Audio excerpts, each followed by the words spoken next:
अपनी जगह संभालते समय मैंने देखा कि चट्टान का और आगे वाला पास ढलवा और चिकना था और पहाड़ी से नीचे 8 या 10 फुट तक चला गया था और उसका नीचे का भाग घनी झाड़ियों और चीड़ के नए बाल वृक्षों से ढककर छिप गया था। इस पर होकर शेरनी का चट्टान पर चढ़ पाना थोड़ा कठिन परंतु संभव अवश्य था और अपनी सुरक्षा के लिए मैंने, यदि वह आक्रमण का प्रयत्न करे ही तो झाड़ियों में उसके आने की आवाज सुनने पर निर्भर रहना तय किया था। इस बात पर मुझे कोई संदेह नहीं है कि शेरनी माधो सिंह द्वारा किए जा रहे कोलाहल से आकर्षित होकर, जैसा मैंने सोचा था कि वह जरूर होगी, चट्टान पर आ गई थी और उसी समय जब वह ऊपर की तरफ मुझे देख रही थी और अपनी अगली चाल की योजना बना रही थी, मुझे उसके वहां होने का पता लग गया था। मेरे मोर्चा बदलने ने मेरे आदमियों की चुप्पी के साथ मिलकर उसे संशयालु बना दिया होगा। जो भी रहा हो, कुछ मिनट बाद मैंने एक सूखी टहनी को पहाड़ से कुछ दूर नीचे टूटते सुना। इसके बाद मेरी बेचैनी की भावना जाती रही और तनाव कम हो गया। एक अवसर हाथ से गया परंतु फिर भी मेरे लिए गोली चलाने का अच्छा मौका भी बचा था, क्योंकि बिना अधिक विलंब किए वह फिर वापस आएगी और जब हमें वहां से चला गया देखेगी तो कदाचित कटड़े को मारकर ही संतुष्ट हो जाएगी। दिन का प्रकाश बना रहने के अभी 4-5 घंटे बचे थे और घाटी पार कर सामने वाले ढाल से ऊपर चढ़कर मैं समूचे पहाड़ी पास का निरीक्षण कर पाऊंगा, जिस पर कटड़ा रस्सी से बंधा हुआ था। यह गोली यदि उसे चलाने का मौका मिला तो 2 या 300 गज की दूरी से चलाई लॉन्ग राख होगी, परंतु .275 बोर की राइफल जिसे मैं लिए हुए था बहुत सही थी और यदि मैं शेरनी को घायल करने में ही सफल हुआ तो उसका रक्त गिरकर बनी रेखा उसका पीछा करने को मिल जाएगी, जो सैकड़ों वर्ग मील में फैले जंगल में उसे ढूंढते फिरते रहने की अपेक्षा जो मैं पिछले कई महीनों से करता रहा हूं अधिक अच्छा रहेगा। आदमियों का होना एक कठिनाई था। उन्हें बंगले में वापस भेजना उनकी हत्या करने से कुछ भी कम नहीं होता, इसलिए मजबूरी में उन्हें अपने साथ ही रख लिया। कटड़े को ठूठ से इस तरह बात कर कि शेरनी को उसे उठाकर ले जाना असंभव हो जाए, मैंने वह खुली जगह छोड़ी और अपनी वह योजना जिसकी रूपरेखा ऊपर बताई है पूरी करने के लिए फिर से पथ पर आ गया। यह योजना सामने वाली पहाड़ी से उस पर गोली चलाने की कोशिश करने की थी। लगभग 100 गज तक पथ पर चलने के बाद मैं खड्ड पर पहुंच गया। दूर वाले पास की ओर यह पथ भारी झाड़ झाकड़ में से होकर जाता था और जो कि 2 आदमियों को साथ लेकर इस घने जंगल में जाना उचित नहीं था। मैंने खड्डे तक जाने, घाटी में सड़क के साथ मिलने के स्थल तक उसी पर चलते जाने, फिर घाटी में से ऊपर चढ़ झाड़ झाकड़ दूर पड़ने वाले पास का रास्ता फिर ले लेने का निर्णय लिया। खड्ड लगभग 10 गज चौड़ा और 4 या 5 फुट गहरा था और जैसे ही मैं नीचे की तरफ उतरा तो एक उल्लू उस चट्टान पर से, जिस पर मैंने अपना हाथ रख दिया था, फड़फड़ाकर वहां से उड़ा। वह जगह जहां से पक्षी उड़ा था, देखने पर मुझे वहां 2 अंडे दिखाई पड़े, भूसे जैसे रंग के, जिन पर अच्छे भूरे रंग के निशान बने हुए थे। बहुत सामान्य आकार के थे। इनमें एक लंबा और नुकीला था और दूसरा कंचे की तरह गोल था। चूंकि मेरे संग्रह में उल्लू का अंडा नहीं था, इसलिए मैंने इन विचित्र अंडों को उससे मिलाने का निर्णय किया। अंडों को रखकर ले जाने के लिए मेरे पास कोई पात्र नहीं था, इसलिए बाएं हाथ को प्याली बनाकर उसमें मैंने इन अंडों को रख लिया और उनके चारों तरफ थोड़ी सी काई लगाकर उन्हें पैक कर लिया।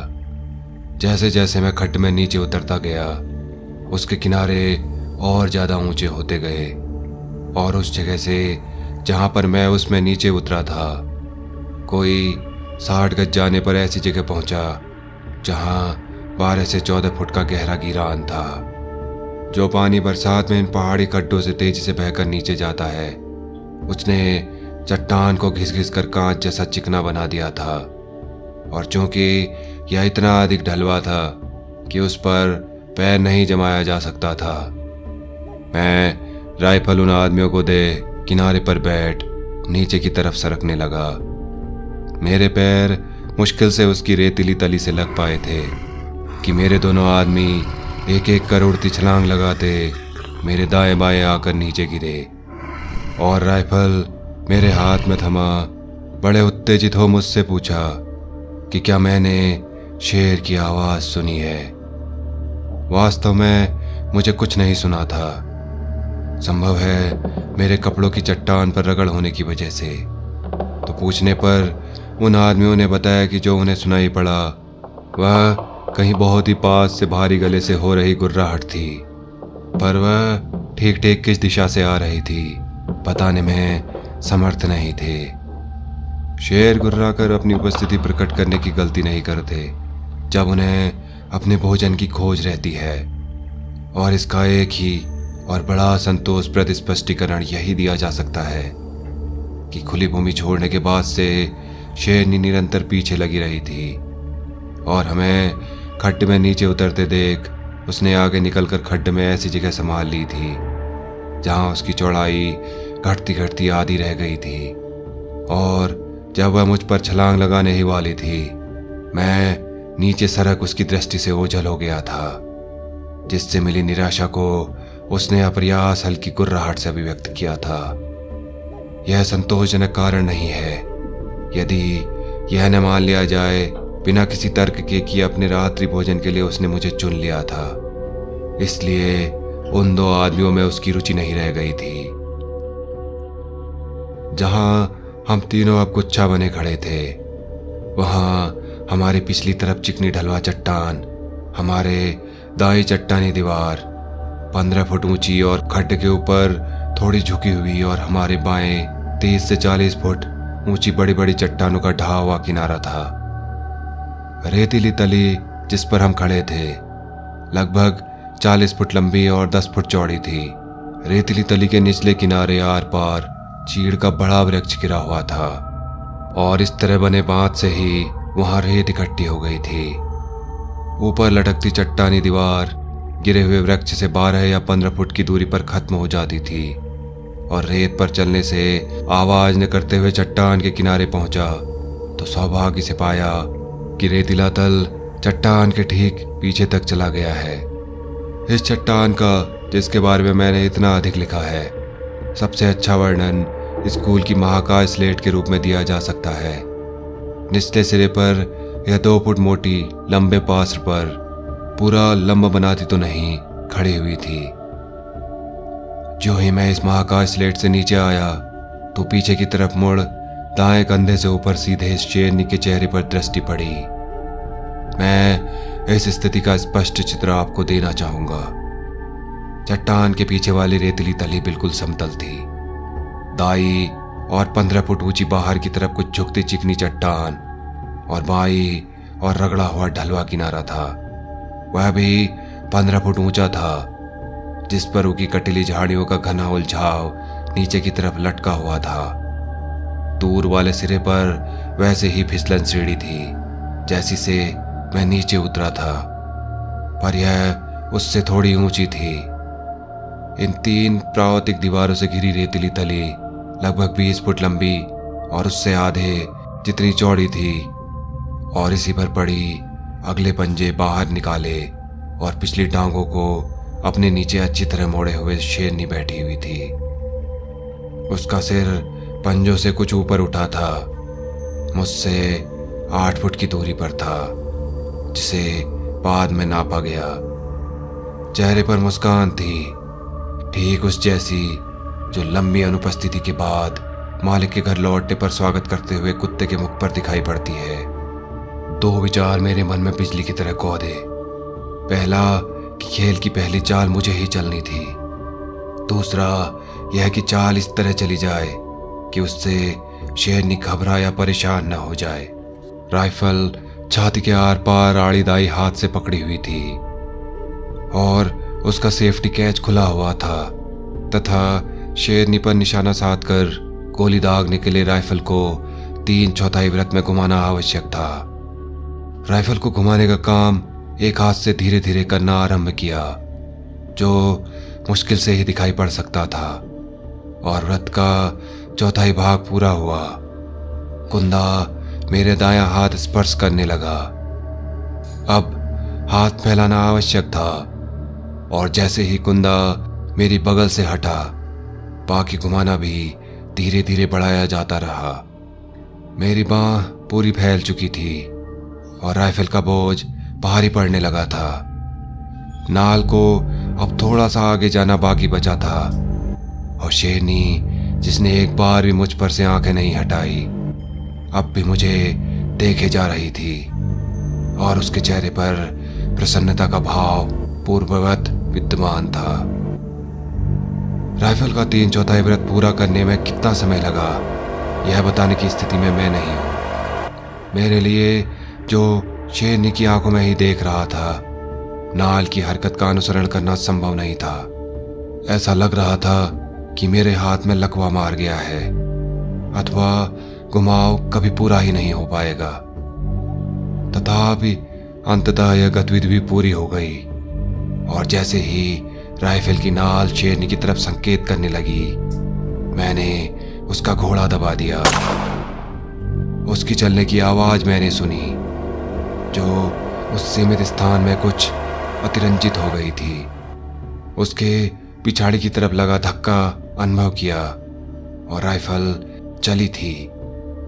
इसके इन दृश्यमान प्रमाणों के अतिरिक्त मेरा ख्याल है कि यदि उस गोली से उत्पन्न हुए सभी परिणामों को एक तरफ रहने दें, तो मैं जरूर उन भयानक दिवा स्वप्नों की जकड़न में आ गया था, जिनमें राइफल को घोड़ा बार बार खींचा जाने पर भी क्रांतिक समय पर राइफल चलने से इनकार कर देती है। अनुभव संभव कुछ क्षण तक शेरनी बिल्कुल निश्चेत बनी रही। उसके बाद बहुत धीरे धीरे उसका सिर बाहर की तरफ आगे फैले उसके पंजों में डूब गया, और उसी समय गोली से बने छिद्र से रक्त की पतली धार फूटी। गोली ने उसकी रीढ़ घायल की और उसके हृदय का ऊपरी भाग तोड़ फोड़ डाला था। दोनों आदमी जो कुछ गज की दूरी पर मेरे पीछे पीछे चल रहे थे, और चट्टान की मोटाई द्वारा शेरनी से अलग हो गए थे। उन्होंने जब मुझे रुकते और सिर मोड़ते देखा, तो वे भी रुक गए। स्वभाववश वे जान गए कि मैंने शेरनी को देख लिया है, और मेरे व्यवहार से उन्होंने जांच लिया कि वह बिल्कुल पास ही कहीं पर है। बाद में माधो सिंह ने मुझे बताया कि वह मुझे पुकार कर कहना चाहता था कि मैं अंडे गिराकर दोनों हाथ राइफल पर लगा दूं। जब मैंने गोली चलाई और राइफल का सिरा अपने पंजों पर टिका दिया था, तो इशारा करने पर माधो सिंह उसे मुझसे लेने आगे आया, क्योंकि एकदम अचानक मेरी टांगें मुझे संभालने से जवाब देती सी लगने लगी थी। इसलिए मैं उस गिरे हुए वृक्ष की तरफ बढ़ा और जाकर उस पर बैठ गया। शेरनी के पैरों की गद्दियां देखने से पहले ही मैं जान गया था कि यह चौगढ़ की शेरनी है, जिसे मैंने यमलोक में पहुंचा दिया था, तथा वह कैंची जिसने 64 मानव जीवनों की रस्सियां काटने में उसकी सहायता की थी। जिले के लोगों ने यह संख्या इससे दुगनी बताई थी। अब जबकि बाजी उसी के हाथ में थी, स्थिति उलट गई थी और उसी के अपने जीवन की रस्सियां काट डाली थी। 3 बातें जिनमें प्रत्येक आपको मेरे विपक्ष में रही प्रतीत हो सकती हैं, वास्तव में मेरे पक्ष में जाती हैं। ये बातें इस प्रकार है। नंबर 1, मेरे बाएं हाथ में अंडे होना। दूसरा, हल्की राइफल होना जिसे मैं लिए हुए था। और तीसरा, शेरनी का नरभक्षी होना। यदि मेरे हाथ में वे अंडे न होते तो मेरे दोनों हाथ राइफल पर होते, और जब मैं पीछे की तरफ देखता और शेरनी को अपने इतने निकट पाता, तो स्वभाववश मैं घूमकर अपना चेहरा उसकी तरफ करने का प्रयत्न करता, तो उसकी जो उछाल मेरे कोई हरकत न करने से रुकी रह गई, इसमें कोई संदेह नहीं कि वह जरूर ही की जाती। और यदि राइफल हल्की न होती तो मैं उसे इस तरह से घुमा न पाता जिस तरह इसे घुमाना और अपनी बाह पूरी तरह फैलाकर इसे चलाना मेरे लिए आवश्यक हो गया था। और अंततः यदि इसकी जगह कोई साधारण शेर होता, कोई नरभक्षी न होता, तो इस तरह अपने को कोने में घिरा पाकर वह खुली जगह की तरफ जाता और मुझे अपने रास्ते से पीछे हटा दूर कर देता। और किसी शेर द्वारा रास्ते से हटाए जाने का परिणाम प्रायः सांघातिक होते हैं। जब वे आदमी चक्कर लगाकर पहाड़ी पर चढ़े, कटड़े को खोलने और उसकी रस्सियां लाने गए, जिनकी एक अन्य और अधिक मनपसंद प्रयोजना के लिए आवश्यकता थी, तो मैं चट्टान के ऊपर चढ़ा और उन अंडों को उनकी सही जगह पर फिर से रखने के लिए खड्डे के ऊपर गया। अपने को अपराधी मानता हूँ कि मैं भी अपने शिकारी भाइयों की तरह अंधविश्वासी हूँ।